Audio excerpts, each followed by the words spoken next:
Hola, ¿qué tal? Bienvenidos a Voz News. Qué bueno que nos acompaña en este viernes 9 de agosto. Los saluda Karina Yapor. Vamos a los titulares. El expresidente Donald Trump promete realizar una deportación masiva enfocada principalmente en criminales como una forma de hacerle frente al descontrol en la frontera sur. Además, se revelan imágenes de una organización abortista que vende órganos fetales y cuyo caso habría tratado de ocultar Kamala Harris durante su periodo como procuradora en California. Y un experto nos hablará sobre un tema muy importante del que poco se habla y es la salud emocional y cómo nos puede afectar. Voz News comienza ahora.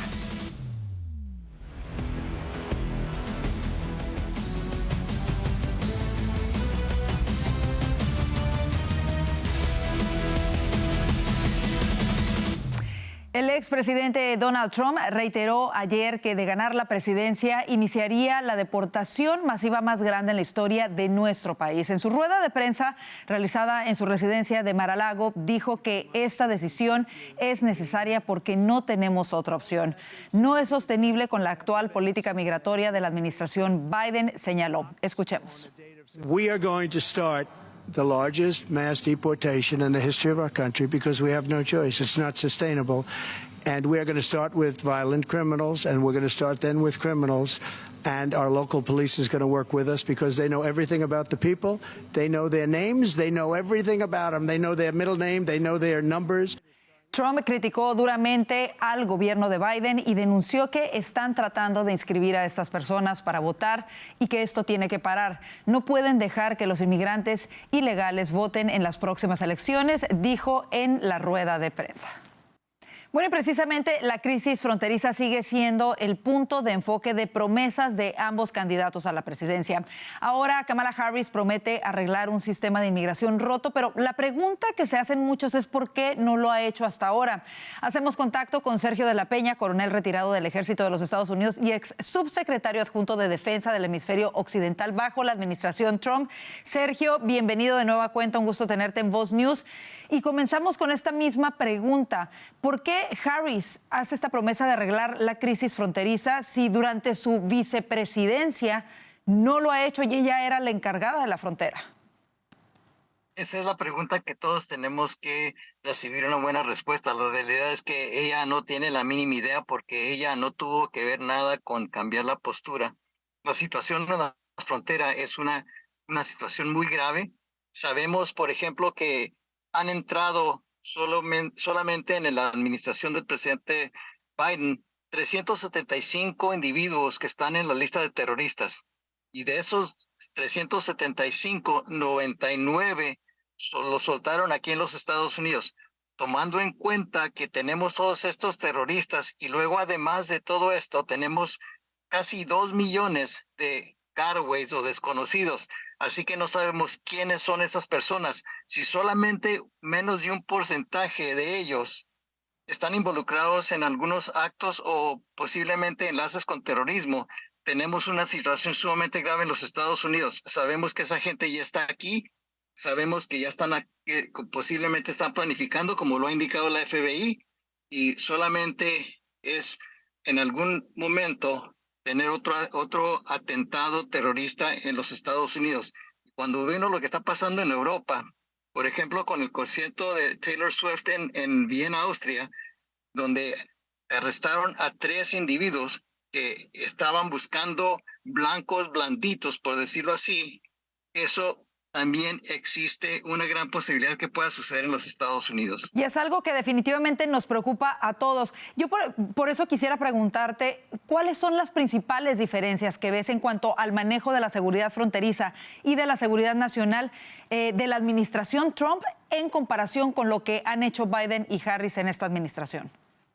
Mira, yo lo que pienso es que el presidente Biden está haciendo estas actividades para que eventualmente esta gente vote a favor de los demócratas. Es un modelo que se ha utilizado en Venezuela. En el 2004, Hugo Chávez nacionalizó como 500,000 de colombianos que estaban en Venezuela y toda esa gente votó por Chávez. Fue la diferencia en ganar esas elecciones. Así que ese modelo se ha utilizado anteriormente.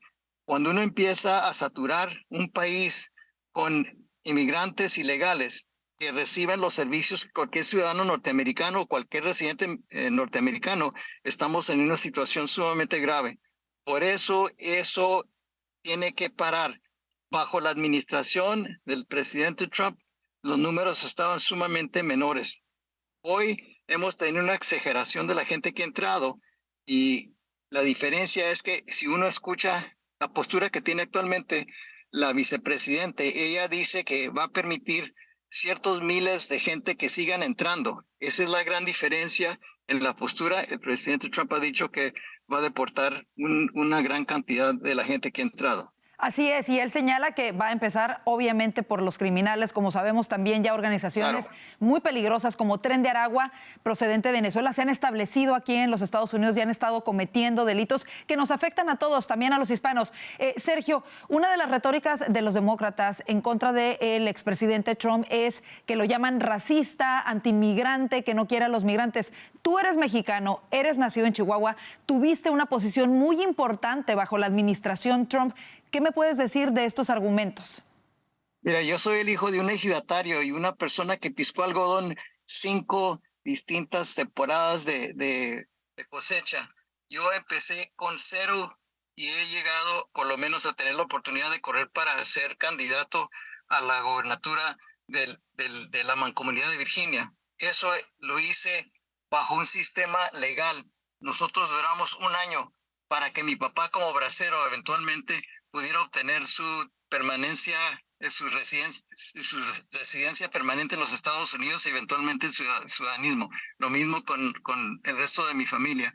Así que se puede hacer legalmente, se debe hacer legalmente y uno debe seguir ese proceso de asimilación en la cual empieza uno 100% mexicano y termino 100% americano, pero no tiene que uno olvidarse de su origen ni de su legado. Uno puede ser tan mexicano como pueda, pero al fin de cuentas yo represento a los Estados Unidos y soy americano primero. Así es, por supuesto, y este país que nos ha dado la oportunidad a tantos inmigrantes y como bien lo dices, he entrevistado a varios congresistas, incluso republicanos, y lo que ellos dicen es que el que gane un gobierno republicano no significa que se va a dejar de dar asilo, no significa que se van a dejar de dar visas, significa simple y sencillamente que se va a acabar el abuso que se ha cometido de estos sistemas benévolos de inmigración que ha tenido el gobierno de los Estados Unidos, ¿no? En donde mucha gente desafortunadamente ha perjudicado a quienes realmente necesitan asilo porque no tienen ellos verdaderamente casos de asilo. Sergio, sí. Sergio, un gusto, como siempre, platicar contigo y ver la perspectiva en todo lo que respecta a la seguridad de los Estados Unidos. Gracias de verdad por estar con nosotros. Igualmente, Carla, un placer. Gracias. Gracias. Y el gobernador de Virginia, Glenn Youngkin, emitió la orden ejecutiva 35 ordenando que todos los votos en las elecciones presidenciales en el estado se emitan en papeletas de papel. Según el anuncio oficial de la gobernación de Virginia, la orden busca codificar los procedimientos de seguridad electoral implementados durante las elecciones. Esto es una estricta seguridad de las boletas, pruebas completas y exhaustivas de las máquinas de recuento y el mejor mantenimiento de las listas de votantes del país. A su vez, Virginia anunció que el estado contará con un sistema de verificación de votantes fiables que se nutrirá en parte de los datos de la División de Vehículos Motorizados y otras fuentes para impedir que voten las personas que no son elegibles para acudir a las urnas. Y mire, luego de que Trump propusiera 3 debates en contra de Kamala Harris, la vicepresidente solo aceptó 1 hasta ahora. Harris rechazó el debate propuesto por Trump para el 4 de septiembre, que sería organizado por la cadena Fox News con la presencia de público en vivo. La candidata demócrata solo confirmó su presencia para el 10 de septiembre en los estudios de ABC News y supeditó, mejor dicho, próximos debates a la presencia del republicano en este primer encuentro. Su campaña había dicho que Trump tenía miedo a debatir con ella, pero ahora es Harris quien no acepta o solamente ha aceptado un debate por la cadena ABC. Y desde que Joe Biden bendijo la candidatura presidencial de Kamala Harris, la vicepresidente no dio ni una sola entrevista y tampoco le hizo comentarios a los periodistas. La situación fue tan llamativa que empezaron a hacer contadores en redes sociales, medios de comunicación y analistas políticos con los días que la candidata demócrata llevaba sin dirigirse a la prensa. Sin embargo, y tras 19 días, la espera llegó a su fin. La vicepresidente rompió con la sequía mientras volvía de un evento de campaña en Michigan y habló por menos de 2 minutos con los periodistas que viajaban con ella. ¿Y qué dijo Harris? Bueno, básicamente avisó que programaría más entrevistas para finales de agosto, una vez finalizada la Convención Nacional Demócrata. He hablado con mi equipo, quiero que programemos entrevistas antes de fin de mes, señaló. Y el expresidente Donald Trump y la actual vicepresidenta Kamala Harris están empatados en los 7 estados clave o 7 estados bisagra, según una encuesta realizada por Ipsos y publicada el miércoles. Al preguntársele a los votantes registrados sobre su preferencia para presidente, el 42% de los votos irían para Harris, en comparación con el 40% para Trump y el 5% para Robert F. Kennedy Jr. La encuesta también obligó a los votantes que no son partidarios de Harris o de Trump a elegir entre ambos candidatos. El 45% eligió a Trump y el 44% eligió a Harris, mientras que el 10% prefirió saltarse la votación.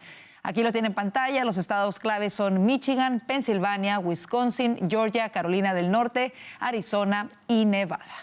Y Kamala Harris habría liderado el encubrimiento de delitos de aborto tardío cuando era fiscal general de California. Esas son las denuncias del periodista David Daleiden.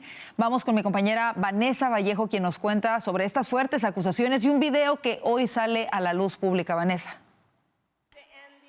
Llueven las críticas y la indignación contra Kamala Harris, la candidata a la presidencia por el Partido Demócrata, tras una publicación por parte del periodista David Daleiden de un video que habría sido incautado años atrás a este periodista cuando Kamala Harris era fiscal general de California. Este periodista acusa a Kamala Harris de haber ordenado el registro de su casa y la incautación de este video, un video en el que se muestran pruebas de que Planned Parenthood estaría vendiendo partes de cuerpos de bebés abortados, órganos de bebés abortados y también que estaría realizando abortos por nacimiento parcial de bebés. Estamos hablando de bebés nacidos vivos. Pues hoy sale a la luz este video que años atrás fue incautado bajo el poder de Kamala Harris como fiscal general de California.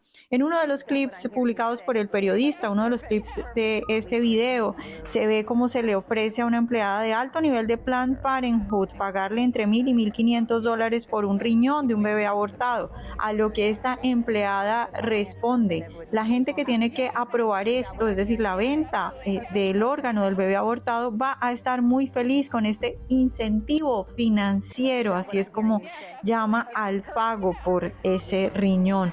En otro clip, por ejemplo, podemos ver una conversación entre una doctora de Planned Parenthood y alguien que le estaría haciendo la propuesta de comprarle algunos órganos de bebés abortados. Esta doctora de Planned Parenthood dice: me hiciste esta propuesta y ahora cada vez que hago un aborto por dilatación y extracción digo, aquí hay algunos pulmones, aquí hay algunos riñones.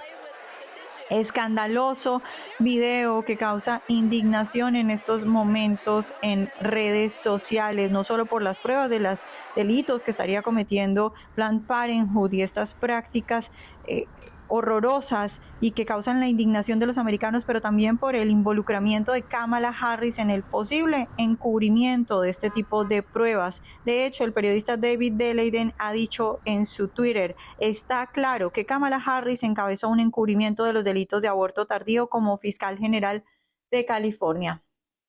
Para Voz News, Vanessa Vallejo.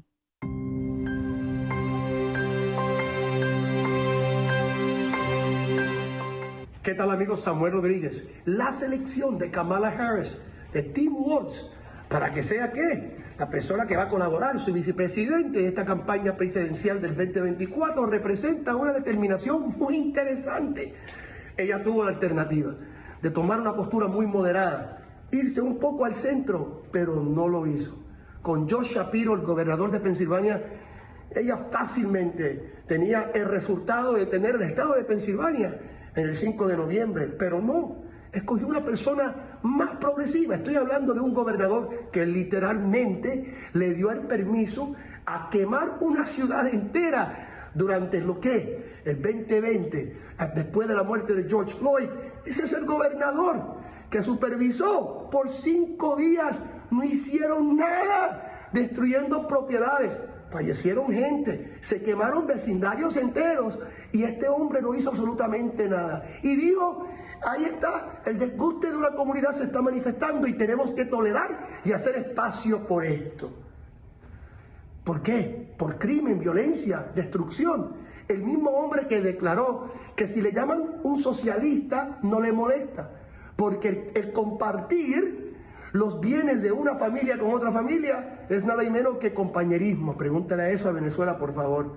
El mismo Tim Walsh, que su récord en respecto a su servicio en el ejército estadounidense está bajo un gran signo de interrogación en respecto a lo que él ha declarado, mentiras y exageraciones. ¿Qué me digo? Tim Walsh no ayuda nada a Kamala Harris. La pregunta es, ¿quién le aconsejó a Kamala Harris escoger a Tim Walsh y no a Josh Shapiro? Posiblemente un grupo de gente en el Partido Demócrata que no quieren ver a Kamala Harris terminar en la Casa Blanca en el 2025. Y mire, ocultar su identidad en los espacios públicos podría dejar de ser legal en el condado neoyorquino de Nassau. Los funcionarios locales aprobaron una ley que convierte en delito el porte de máscaras faciales en la calle, castigando con multas de hasta $1,000. Esta polémica medida se propone a apenas unas millas de la Gran Manzana, epicentro de las últimas manifestaciones en contra de Israel. Y es que las manifestaciones y los crímenes que se cometen por personas enmascaradas habrían motivado la creación de la ley. Esta se introdujo en respuesta a los incidentes antisemitas, a menudo perpetrados por enmascarados, tras desatarse la guerra entre Israel y Hamás. Así lo dijo el legislador local Howard Coppell en declaraciones recogidas por la cadena ABC. Y la excongresista demócrata Tulsi Gabbard denuncia que fue incluida en el programa Cielos Tranquilos al ser designada como una amenaza terrorista. Por esta razón se ha activado un estricto protocolo de vigilancia y control sobre ella y sus acompañantes en los aeropuertos, que incluye la presencia de perros especialistas en la detección de explosivos. Además, y sin que ella se percatara, varios agentes de la Agencia para la Seguridad del Transporte, TSA por sus siglas en inglés, la siguieron durante varios de sus vuelos. Gabbard confirmó sus sospechas de que estaba ocurriéndole algo extraño cuando Undercover DC publicó que la excandidata presidencial había sido incluida en la lista de sospechosos de terrorismo. Una información que varios denunciantes de los Marshals Federales del Aire le hicieron llegar. Mire, este programa lo utiliza el gobierno para controlar a los sospechosos de terrorismo doméstico y fue usado también contra los acusados del 6 de enero y sus familias. Hacemos una breve pausa. Maduro podría recibir salvoconductos a cambio de dejar el poder en Venezuela. Al regreso le tenemos los detalles de esto y mucho más. Y por supuesto queremos recordarle que ya puede ver todo nuestro contenido en las aplicaciones de Roku, Apple TV y Fire TV. Así que vaya de inmediato, búsquenos como Voz News y disfrute de ello. Quédese con nosotros que ya volvemos con mucho más.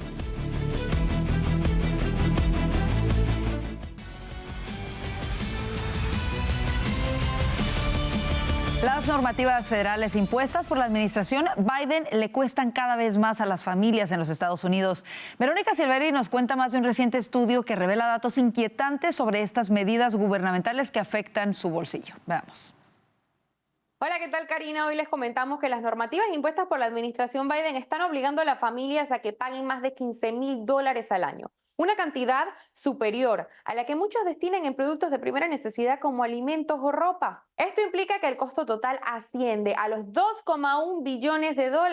Así lo reveló un estudio elaborado por el Competitive Enterprise Institute. Concretamente, los hogares pierden $15,788 cada año por la promulgación y el cumplimiento de las normativas que lanzan las agencias federales, suponiendo un gasto del 17% de sus ingresos. Al margen, estos $2,1 billones que cuestan las normativas federales son casi semejantes a lo que se recauda en el impuesto sobre la renta de las personas físicas, 2,3 billones. También se señala que Joe Biden y su gabinete ha plasmado en el registro federal una media de 870 normativas al año, muy superior al promedio de sus predecesores Donald Trump con 701 y Barack Obama con 694. Pero ¿cuáles son estas normativas y por qué sucede esto en la actual administración? Bueno, lo que estamos viendo es un mayor control del Estado al individuo. Estamos hablando de más normativas conforme se dan nuevos gobiernos, tenemos más normativas. ¿Y qué quieren decir? Quiere decir que es gasto excesivo en el gobierno. Muchos de estos curules, mucho de este capital que va a varios departamentos, por ejemplo, el Departamento del Interior, del Tesoro, del Comercio, va a gastos que si bien pueden ayudar a la nación, mucho de ese capital es discrecionario, no se sabe realmente a dónde va y por lo tanto tenemos una deuda llegando a los 35 billones de dólares. Se habla de que es para el seguro médico, para el seguro social, Medicare, educación, transporte, agricultura, mucho capital excedente que realmente tendrían que tratar de minimizarlo en el gobierno, pero parece ser que el techo de la deuda cada vez que se habla del presupuesto se eleva. Si comparáramos a Estados Unidos, a su IRS, Hacienda, con otros países, podríamos decir que todavía tiene más capital, se gasta mucho, nosotros como contribuyentes le damos demasiado, podríamos compararnos inclusive con Canadá, Italia, y somos todavía más. El ámbito más costoso para las familias es el económico, con 522 billones de dólares, seguido del medioambiental, con 417 billones, el cumplimiento fiscal, con 316 billones, y el sanitario, con 214 billones de dólares. Con esta información volvemos con ustedes a los estudios, Karina.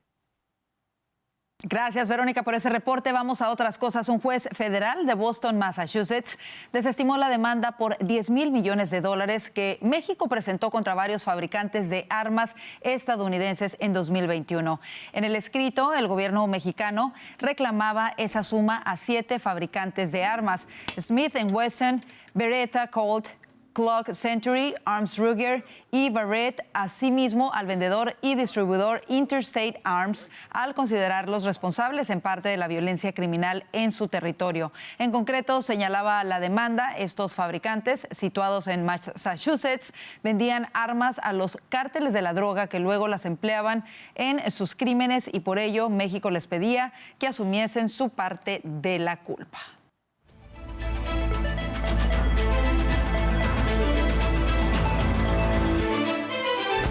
Garantías, salvoconductos e incentivos es la oferta que la líder opositora María Corina Machado pone sobre la mesa a Nicolás Maduro para una transición negociada del poder en medio de su denuncia de fraude y certeza de la victoria de la oposición. Desde la clandestinidad a la que pasó desde la semana pasada por temor a su vida, Machado respondió por notas de voz a un cuestionario enviado por la AFP a través de su equipo. La líder opositora habla de una negociación para la transición democrática que incluye garantías, salvoconductos e incentivos para las partes involucradas, en este caso el régimen que fue derrotado en la pasada elección presidencial. Y se incrementa la censura en Venezuela. Escuche esto, Nicolás Maduro ordenó la suspensión por 10 días de la red social X o X en el país caribeño tras acusar a su propietario Elon Musk de incitar al odio, además de censurar así las numerosas publicaciones de los venezolanos sobre la persecución y amenazas que sufren a diario y al ser secuestrado también por parte de agentes del régimen madurista, en este caso a líderes opositores. Escuchemos más de ello en el siguiente reporte. Maduro y el multimillonario se han dedicado a criticarse mutuamente. Por eso he firmado un punto de cuenta con la propuesta hecha por CONATEL, la Comisión Nacional de Telecomunicaciones, quien ha decidido sacar la red social X, antes conocida como Twitter, durante 10 días de circulación en Venezuela para que ellos presenten su recaudo. ¡Fuera X por 10 días de Venezuela!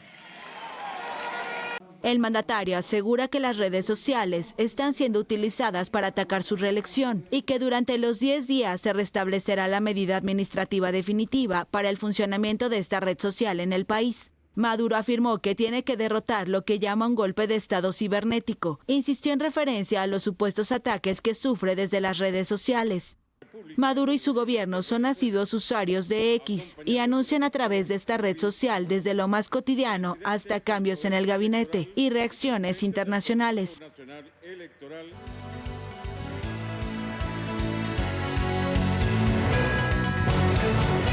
John Kirby, portavoz del Consejo de Seguridad Nacional de la Casa Blanca, afirmó en declaraciones a la prensa que el alto al fuego entre Israel y Hamás está cerca de alcanzarse. El funcionario señaló que Washington presentó una buena propuesta y que tanto Jerusalén como el grupo terrorista palestino deben aceptarla para que pueda implementarse. Estamos más cerca de lo que hemos estado nunca, agregó. Si bien no brindó ningún plazo para alcanzar el acuerdo, sostuvo que las diferencias entre las partes se han reducido. Israel exige que Hamás libere a los rehenes que el grupo islamista tiene en Gaza a cambio de la liberación de terroristas que se encuentran encarcelados en el Estado judío y un alto al fuego temporal.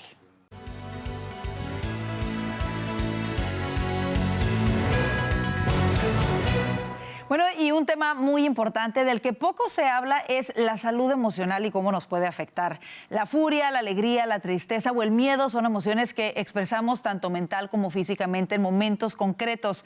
Aunque cada una es diferente, todas alteran nuestro equilibrio. Para hablar de este interesante tema está con nosotros José Gabriel Rodríguez. Él es especialista en biodescodificación y autor del libro Hablando con mi cuerpo. Bienvenido a Voz News. Gracias, Karina. Gracias a ti y a todo tu equipo por brindarme este espacio. Claro que sí. José Gabriel, vamos a comenzar con esto. ¿Qué tanto efecto pueden tener las emociones sobre nuestro organismo? Todo. Básicamente, la gente tiende a pensar que la emoción es algo que pasa separado, ¿no? Piensan que mente, cuerpo, emociones ocurren totalmente separados y olvidan que nosotros experimentamos la vida en nuestro cuerpo. Así que nuestros pensamientos generan un eco emocional, generan una respuesta emocional y es eso lo que nosotros experimentamos. Cuando nosotros reprimimos una emoción, luego van a ser estos síntomas físicos, los que nosotros vamos a llamar enfermedad, que no es más que una forma de nuestro inconsciente de buscar llamar nuestra atención. Cuando enfermamos, no llamamos la atención del otro, llamamos nuestra atención y ponemos el foco en justamente una sintomatología específica que tiene un símbolo. No sé, en el estómago, cómo asimilamos la vida, en el colon, que realmente aprendemos de ella y que tenemos que aprender a soltar, el dolor de cabeza típico, cómo enfrentamos nuestra vida, cuáles son nuestras incertidumbres, cuáles son nuestras certezas, en nuestros hombros, cuáles son nuestras cargas, nuestras responsabilidades, los dolores o afecciones en la mano, qué tal manejamos, transformamos, convertimos nuestra vida, a qué acuerdos llegamos, cómo damos afecto, cómo recibimos afecto, claro, cómo vemos la vida. O sea, todo nuestro cuerpo es un conjunto de símbolos y nuestro inconsciente habla a través de símbolos. Lo que pasa es que a nosotros no nos han educado a aprender sobre qué hacer con ello. Correcto. ¿Y qué hacer con ello? La gestión emocional es un tema al cual aprendemos, pues en mi caso, casi que en el posgrado recién. Pero es súper importante que aprendamos a escuchar a nuestro cuerpo y no simplemente a dormir el síntoma. Yo le digo a la gente, normalmente uno trata su vehículo mejor que lo que nos tratamos a nosotros. Tu vehículo te dice aceite o gasolina, yo no rompo el bombillo para decir, bueno, ya no está la alarma. Claro. No, pero si me duele algo, si da un painkiller y digo, ya, no me duele. Exacto. Pero no y vámonos por resuelve partes. Eso precisamente quiero aprovechar de tu experiencia para dársela al público, yéndonos por partes para poder entenderlo mejor. Muchas veces nos preocupamos obviamente de cosas que a lo mejor ni van a suceder, ¿no? Yo soy una de ellas y creo que todas las mamás estamos ahí en ese grupo. ¿Qué debemos hacer con nuestras emociones? Porque obviamente las emociones también a veces son reacciones a lo que nos pasa.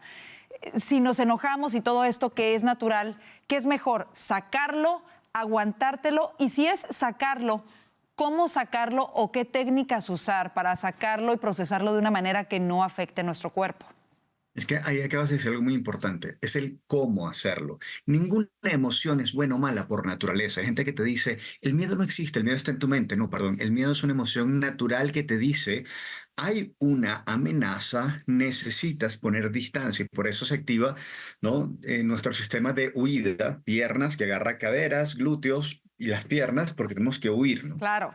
O si, digamos, si aquí está a ver, en la pantalla aquí está, ¿no? Si esta amenaza me persigue y me bloquea y me acorrala, entonces, ¿qué pasa? Viene el circuito de la rabia, que es brazos, antebrazos, cuello, maxilar inferior, y por eso cuando uno tiene rabia, habla, ¿sí? Articula o pelea con las manos, porque es el circuito de la rabia que no es más que una máscara del miedo que nos está defendiendo de una amenaza. Claro. Pero en la tristeza la gente te dice, no, por favor, Karina, tú no puedes estar triste. Imagínate tú que eres una figura pública, ¿cómo te puedes estar triste? No, si tienes un luto, si te salió mal algo, tuviste ¿Y una cómo crisis. aprendemos a procesarlo? O sea, por ejemplo, quisiera que me dieras porque se nos va el tiempo muy rápido, y que es interesantísimo y me gustaría volverte a tener de verdad porque abarca muchas cosas, pero prácticamente, ¿qué ejercicios podríamos hacer? ¿Cuáles son 3 recomendaciones rapiditas que pudieras darle al público de decir, mire, si se enoja, primero respire y piense esto, o cómo procesamos las emociones para que no nos hagan daño? Como te decía, como el circuito de la rabia tiene mucho que ver con hombro, con el tracto superior, ¿no? Hay un ejercicio que lo haces al ras de la cama y tiene que ver un poco con la exhalación, el y golpear la cama solamente, no a alguien o a alguna otra cosa, ¿no? Ni nada encima, nada de que la esposa estaba en la cama, ni nadie más, por favor. Para nada, solo la cama, no es solo este ejercicio. O en este caso te dicen, bueno, ve al gimnasio y haz boxing, por ejemplo, ¿no? Porque drena en el tren superior y lo que drena es la emoción de la rabia específicamente. Sí, tienes incertidumbre, camina, estás ansioso, escribe, ¿no? Si tienes mucha ansiedad o estás muy agitado, haz ejercicio de respiración pranayama, es decir, respira consciente y profundamente. Eso le genera calma a tu cuerpo y eso le genera calma a tu cerebro. Es importante entender que si yo calmo mis sensaciones, si yo cambio mis reacciones, es decir, tengo miedo, estoy agitado, tengo rabia, tengo una emoción en pico, si yo me doy cuenta que tengo pulso cardíaco acelerado, respiración acelerada, tensión muscular, pero decido hacer una pausa, respirar profundamente, respirar alternadamente y tener exhalaciones más largas que mis inhalaciones, mi pulso cardíaco se calma, mi respiración se hace más lenta. Entonces mi mente dice, ay, Gabriel se calmó. No sé cómo lo Exacto. resolvió, pero se calmó. Y es importante, si yo calmo mi cuerpo, también calmo mi mente. Altero la Exacto. bioquímica, entonces ya no tengo adrenalina y cortisol tan elevados, comienza, ¿no?, a cambiar mi respuesta. Lo mismo pasa con los problemas mentales, ¿no? Con estos futuribles. Si yo me pregunto, ¿qué va a salir mal o por qué va a salir mal? Pues me quedo siempre en el colapso y siempre estoy padeciendo cosas que no han pasado, porque Exacto. bioquímicamente la realidad y la ficción en mi cerebro son idénticas. Entonces yo no Exacto. puedo distinguir. Pero si yo empiezo, en vez de preguntarme por qué me pasa esto, digo, a ver, ¿qué puedo hacer distinto? ¿Qué puedo aprender? ¿Cómo lo pudiera hacer diferente? ¿Qué me puede enseñar esto? Y si no sé, pues, ¿qué aliados? A ver, déjame llamar a Karina. Oye, ¿qué hubieras hecho tú en mi caso? ¿Qué se te Claro, ocurre? ¿No? claro. Tener perspectivas distintas. Definitivamente creo que la Soluciones. perspectiva y la manera en la que enfrentamos las cosas es lo que marca la diferencia. Se nos terminó el tiempo. Gracias por esta información tan valiosa y simple y sencillamente decirle a la gente, a mí en lo personal obviamente me encanta la oración, estar en conexión con Dios y hacer ejercicio. El ejercicio te cambia por Físico es completo digno, total. la manera de ver la vida. José Gabriel, muchísimas gracias por haber estado con nosotros. A ti y a tu equipo, bendiciones. Gracias, igualmente para ti. Hacemos una breve pausa, pero queremos recordarle que también ya nos puede llevar con usted, claro que sí. Lo único que tiene que hacer es entrar a la plataforma de Revolver Podcast, poner la palabra voz y ahí va a ver todo nuestro contenido, incluyendo Voz News, los podcasts de nuestros presentadores y mucho más. Así que hágalo y llévenos con usted a donde quiera para que nos escuche. Revolver Podcast, búsquenos como Voz. Ya regresamos con más.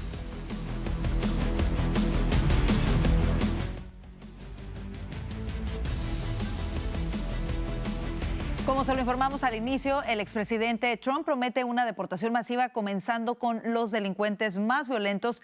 Esto en respuesta a la crisis fronteriza que ha permitido el ingreso de millones de personas de manera irregular bajo la administración Biden-Harris. Para hablar sobre este importante tema, le damos la bienvenida el día de hoy a Vanessa Vallejo, analista político de Voz, Luisa del Rosal, catedrática, empresaria y consultora, y Orlando Avendaño, periodista y analista político de Voz. Bienvenidos a todos. Qué bueno que están con nosotros en este viernes. Comenzamos con este tema tan importante.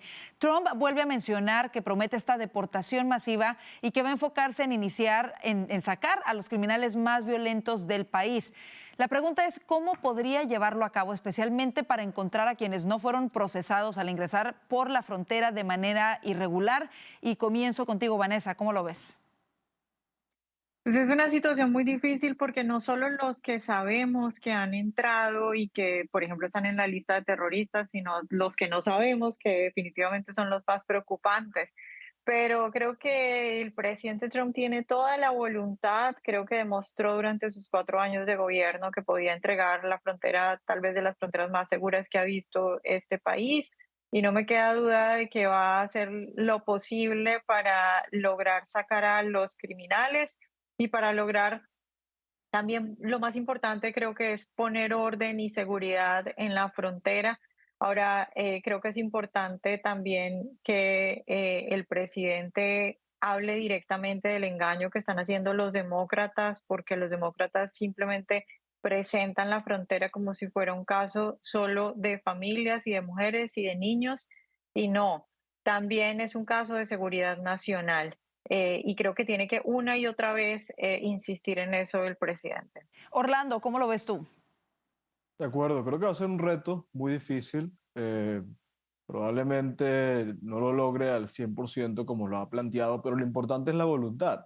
Y nuevamente es una voluntad que se sostiene, como comentaba Vanessa, a partir de la experiencia. Lo vimos durante su presidencia.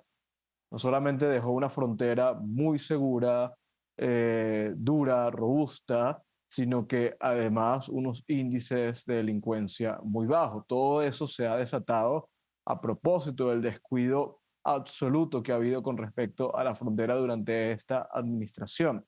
Yo creo que mientras haya voluntad y disposición es mucho lo que se va a lograr. Probablemente no todo, no al 100%, pero al menos la retórica desde ya empieza a servir, porque la gente empieza a considerar dejar de viajar ilegalmente a Estados Unidos. Luego vendrán las acciones más duras dentro de las ciudades y vamos a ver cuál es el plan que tiene Trump.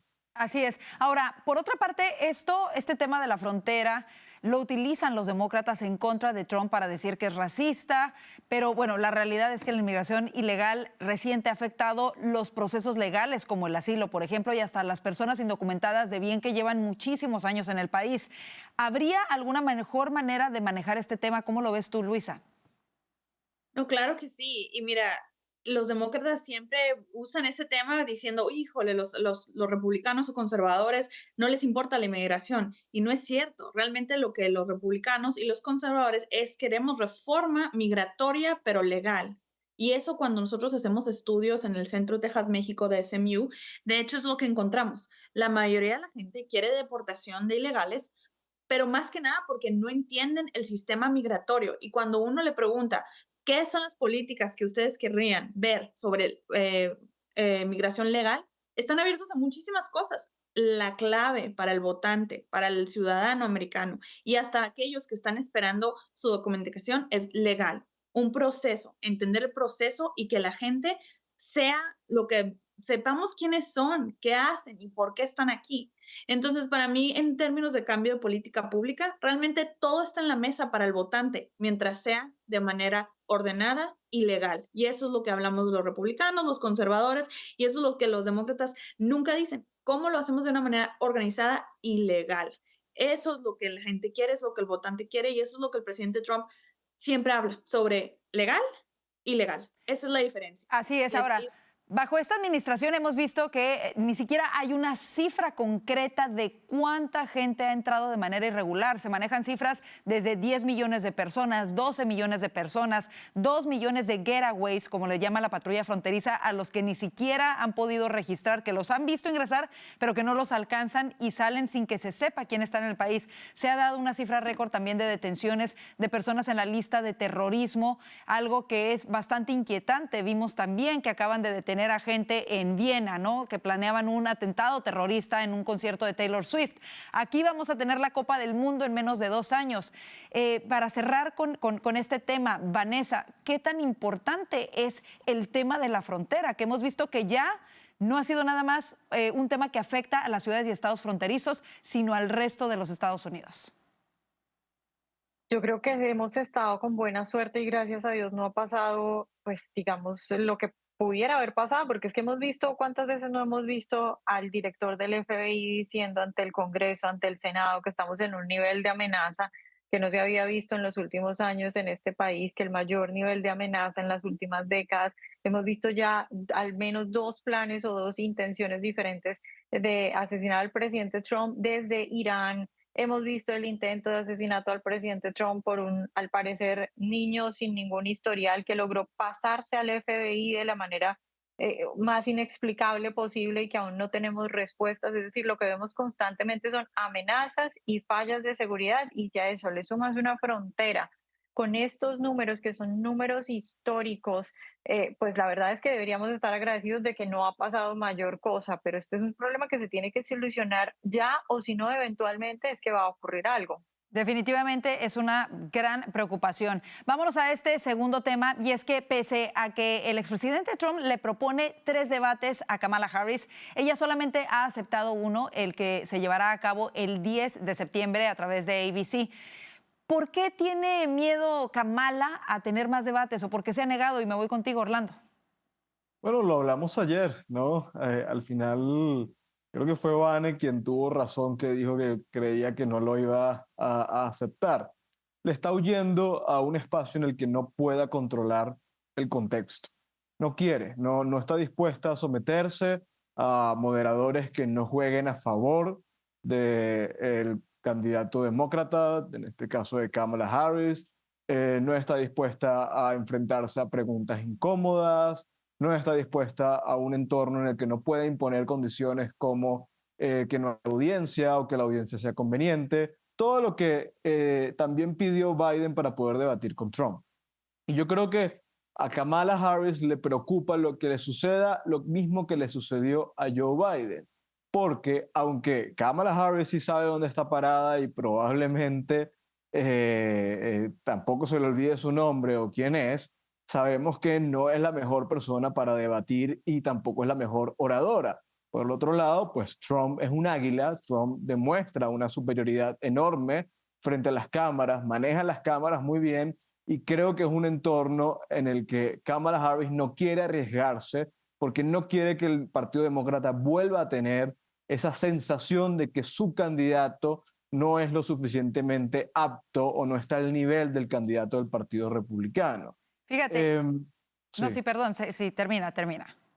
No, que iba a decir que esto habla muy mal del Partido Demócrata, de la candidatura demócrata, pero deja muy bien parado a Trump, que está dispuesto a debatir en cualquier contexto. Sí, bajo eso era precisamente lo que iba a señalar, que si se llevasen a cabo los tres debates que propone Trump, él estaría en desventaja en 2 de ellos, eso sin contar el que ya se llevó a cabo por CNN con Biden, en donde todo estaba hecho a medida de Biden también, que era adverso para Trump. ¿Por qué Trump se acepta debatir en desventaja como lo estamos viendo, ¿no? Porque él sí tiene esta disposición, Luisa. Mira, Karina, como alguien que ha sido candidata, yo te digo, no debates cuando tienes miedo. Cuando tú sientes que tienes más que perder, no te pones enfrente de la cámara. Trump está dispuesto porque él siente que cada vez que él se pone frente de los votantes, frente de la cámara, a él le va mejor.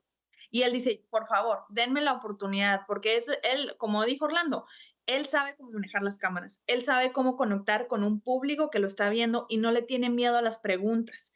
Entonces, Trump dice, claro, que haya más debates, denme más oportunidades de contraste.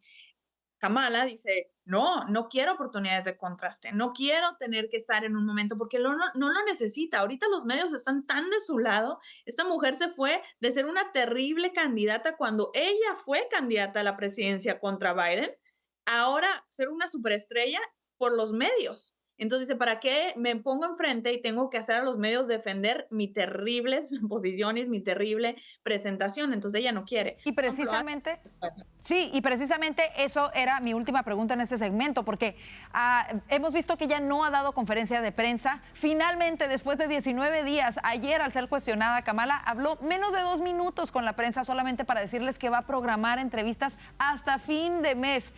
Además, en sus discursos ha dicho textualmente lo mismo. La estaban comparando en los discursos que ha dado y exactamente lo mismo, incluso el movimiento de las manos. ¿Quieren ocultar que realmente no tiene la capacidad de hablar en público y enfrentar preguntas inesperadas? ¿O por qué se está escondiendo de la prensa, Vanessa? Y cerramos contigo. A mí me cuesta mucho trabajo entender que haya gente que la siga defendiendo cuando una candidata a la presidencia necesita más de un mes para prepararse para un debate. Una candidata a la presidencia que además lleva 3 años y medio siendo vicepresidente. No debería ser Kamala una persona que ya sabe de los asuntos fundamentales del país, no debería tener claro qué es lo que quiere hacer, cuáles son las propuestas. No, esta señora al parecer necesitó más tiempo que Biden. A Biden para un debate lo encerraron 7 días en su casa en Camp David, pero a esta señora más de un mes, terminó necesitando más tiempo encerrada Kamala que Biden. Increíble, de verdad. Con eso nos vamos a la pausa comercial. Quédese con nosotros que ya regresamos para seguir hablando de los temas que hacen titulares hoy.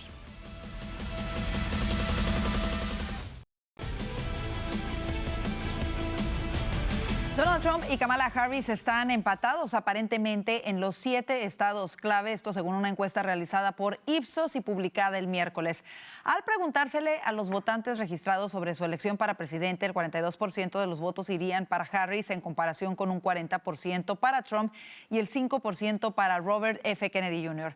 La encuesta también obligó a los votantes que no son partidarios ni de Harris ni de Trump a elegir entre ambos candidatos. El 45% eligió a Trump y el 44% eligió a Harris, mientras que el 10% prefirió abstenerse y saltarse la votación. Regresamos con nuestros analistas para hablar de estos números que son interesantes porque, bueno, demuestran un empate técnico, por decirlo de alguna manera.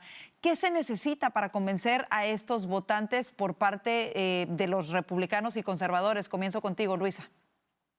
Bueno, estos son números muy tempranos, todo puede pasar de aquí a noviembre, que siempre le recuerdo a la gente, pero sí deben señalar al Partido Republicano que hay trabajo que hacer para convencer a los votantes de que la dinámica sí, que Harris es parte de la administración de Biden, que los mismos errores y las mismas malas políticas públicas de Biden son de Harris. Entonces, creo que la campaña de Trump tiene que reenfocarse y hablar por política pública, política pública, política pública y no concentrarte en ciertas cosas que tal vez no son tan populares con los votantes, sobre todo los independientes, porque ahí, nomás como último comentario, ves cómo los independientes, al tener solo esas opciones, se van con Trump. Entonces tenemos que asegurarnos que siempre, aunque sea un porcentaje tan pequeño que se va con Trump, ellos son los votantes que van a venir en noviembre a votar por el presidente. Entonces, enfocarse en ellos y para ellos es la política pública y los fracasos de la administración de Biden y Harris. Ahora, hemos visto que ambos candidatos han estado activos recientemente en estos estados, que son los estados bisagra. ¿Cuáles podría ganar Trump y cuáles crees que quizá los pueda ganar Kamala Harris, Orlando? Bueno, creo que yo quiero inscribirme en el vaticinio que hizo Fetterman con respecto a Pensilvania.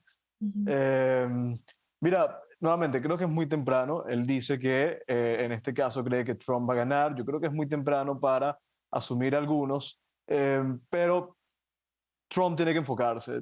No se puede dar por sentado. Yo creo que son estados que podrían sorprender tanto para un partido como para el otro.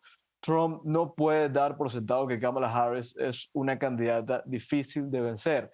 Tiene que enfocarse en las preocupaciones de los electores, tiene que enfocarse propiamente, como comentaba, en las políticas públicas, dejar a un lado un poco las riñas internas del partido, dejar a un lado un poco la retórica bully que tanto lo ha caracterizado y que le ha funcionado en el pasado, pero que en este momento, sobre todo luego de la renuncia de Joe Biden, luego del intento de asesinato, Trump tiene una oportunidad única para perfilarse como un candidato que está sobre las diatribas políticas del país, un candidato de unión, de consenso frente al extremismo del Partido Demócrata, frente a las posturas radicales del Partido Demócrata y el divisionismo que hemos visto en el Partido Demócrata en los últimos meses, donde prácticamente estaba en una guerra civil por quién iba a ser el candidato. Así es. Ahora, 2 de estos 7 estados tienen una importante población hispana, son Nevada y Arizona.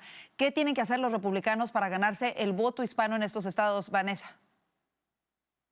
Pues yo creo que seguir hablando de economía, hablar también de familia. Yo creo que los hijos y la educación de los niños es un asunto muy, muy importante para los hispanos y creo que es un asunto que va a empezar a determinar cada vez más elecciones. Lo vimos cuando pasó en Virginia, cuando ganó el gobernador Youngkin, en gran parte por el asunto de los niños, porque yo creo que una persona puede ser demócrata de toda la vida, pero si se da cuenta que a sus hijos les están enseñando todas estas cosas de cambio de género y aún más cuando es a escondidas de ellos, pues no importa el partido, aquí se trata de defender las cosas importantes que son los niños y la economía. Creo que también la gente cuando le empiezan a tocar el bolsillo, pues más allá de las cosas molestas que pueda tener Trump para algunos, pues ya es un asunto diferente. Entonces creo que para hispanos yo me enfocaría en, claro, economía, seguridad, pero también el asunto de los niños y las familias. Sí, definitivamente para los hispanos esas dos cosas son muy, muy importantes.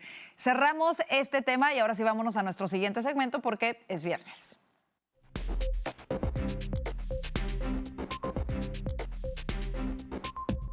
Y es que sí, es viernes de aplausos y abucheos. Es hora de ver lo positivo y lo negativo de la semana. Nos vamos contigo, Vanessa. ¿Para quién van tus aplausos en este día?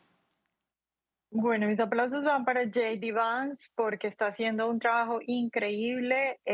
Creo que está yendo a todas las ruedas de prensa que se puedan, hace hasta 3 eventos al día. Este fin de semana va a tener jornada maratónica en varios medios de comunicación de izquierda. A mí me va a encantar ver eso porque este hombre es muy inteligente, pero sobre todo por esa aparición suya cuando le dice a los periodistas que están cubriendo a Kamala como, ay, no les ha contestado, no han logrado respuestas de Kamala. Eso es súper importante, que sean ellos los que presionen para que los periodistas hagan su trabajo, que es preguntarle a los dos lados. Bravo, ahí los aplausos, yo estoy de acuerdo contigo. La verdad que eso lo hizo fenomenal. A mí me dio muchísima risa el atrevimiento, pero eso habla de la seguridad que tiene en sí mismo. Vámonos contigo, Orlando. Bueno, mis aplausos de esta semana van para el señor Elon Musk por que ha demostrado en los últimos días que han sido días claves su incondicionalidad frente a la libertad de expresión. Hemos visto como, por ejemplo, en el Reino Unido reprobó que el gobierno británico estuviera considerando limitar la libertad de expresión. Hemos visto su apoyo incondicional a la causa por la libertad de Venezuela en contra del régimen de Maduro. Se ha convertido en lo que dijo en su momento que era, ¿no? Un absolutista por la libertad de expresión. Y eso es un gran triunfo que hemos tenido de este lado. Así que mis aplausos para el señor Musk. De acuerdo, muy buenísima observación, la verdad, increíble lo que ha hecho desde adquirir la plataforma de Twitter y convertirla en X, ¿no? Precisamente para eso, para garantizar la libertad de expresión. Luisa, ¿para quién van tus aplausos? Mira, las Olimpiadas ahorita es el enfoque del mundo, ¿verdad? Pero como buena tejana, mis aplausos van a que los atletas de Estados Unidos que representan realmente a Texas, si fuéramos un país, tendríamos uno de los niveles más altos de medallas ganadas, incluyendo hoy Sha'Carri Richardson, que está en la pantalla, que ganó oro para los Estados Unidos, que es una chica local de Dallas. Así que ¡viva Texas en las Olimpiadas! Claro, por supuesto, buenísimo, buenísimo de verdad. Pero no todo es positivo, desafortunadamente, así que vámonos con lo no tan positivo de la semana. Vanessa, ¿a quién le das tus abucheos de la semana? Ay, pues mis abucheos van para Kamala, pero yo no sé si ya me despaché lo suficiente con la vicepresidente. Es increíble que esta señora de la nada, es decir, recordemos en las primarias de hace 4 años o casi 4 años, esta señora es que no la quería nadie, todo el mundo se burlaba de ella, quedaba de última y de repente de la nada, chuplún, es la candidata del Partido Demócrata. Y evidentemente no sabe ni dónde está parada, al igual que Biden, porque como hemos dicho antes, incluso necesita más tiempo que Biden para prepararse para un debate o para cualquier intercambio con un periodista. Entonces, mis abucheos para Kamala, que no puede ni responder preguntas. Ahí están los abucheos. Nos vamos contigo, Orlando. No se vale repetir, por favor. Sí. Me lo quitaron. Te lo quitaron. No, mira, mis abucheos tienen que ver con mis aplausos porque son para el gobierno británico, que justamente ayer publicó un post muy preocupante en el que decía a las personas piensen antes de escribir en X porque algunos comentarios van a ser considerados como incitación al odio y por lo tanto son ilegales. Esto a propósito de los disturbios que hay ahorita en el Reino Unido, porque la gente está harta de la impunidad con respecto a la migración. Pero esta práctica de criminalizar lo que la gente diga en X o en Instagram o en lo que sea, no es muy diferente a lo que hacen las tiranías socialistas del este hemisferio, de la región. Y es muy peligroso que veamos esto en una potencia como el Reino Unido. Bueno, ahí están los abucheos también y bueno, lo relacionaste muy bien. Ahora cerramos contigo, Luisa, ¿para quién van tus abucheos en esta semana? Para mí van a la Reserva Federal, a esta administración, porque esta semana Jamie Dimon, que es el presidente del JP Morgan Chase, de hecho dijo, vamos hacia una recesión. Y esto tiene que ver porque no se han bajado las tasas de interés y porque esta administración tiene cero deseo de ayudar a la gente. Y de que estar nuestra economía en recesión es un gran problema y no puede llegar noviembre más pronto. Así que ¡bú! Por esta administración y la Reserva Federal. Ahí está, muy buen punto. Definitivamente los bolsillos de todos nosotros han estado sufriendo bastante. Es un punto muy importante. No hemos visto esa baja en las tasas de interés. Y si se llegan a bajar las tasas de interés, será como reacción precisamente a la situación económica, no por algo positivo. Así que bueno, creo que muy acertados sus aplausos y abucheos. Bueno, así llegamos al final de esta emisión. Antes de despedirnos, queremos recordarle que puede encontrarnos en las redes sociales. Aquí a mis espaldas se encuentran todas nuestras plataformas en donde puede empezarnos a seguir desde ya para que no se pierda nuestro contenido. También recuerde que ya nos puede ver en nuestro canal de YouTube, Voz Media, y también en las apps de Fire TV, Roku y Apple TV. Que tenga un excelente fin de semana. Cuídese mucho. Gracias por su preferencia y si Dios lo permite, nos vemos el lunes. Bendiciones.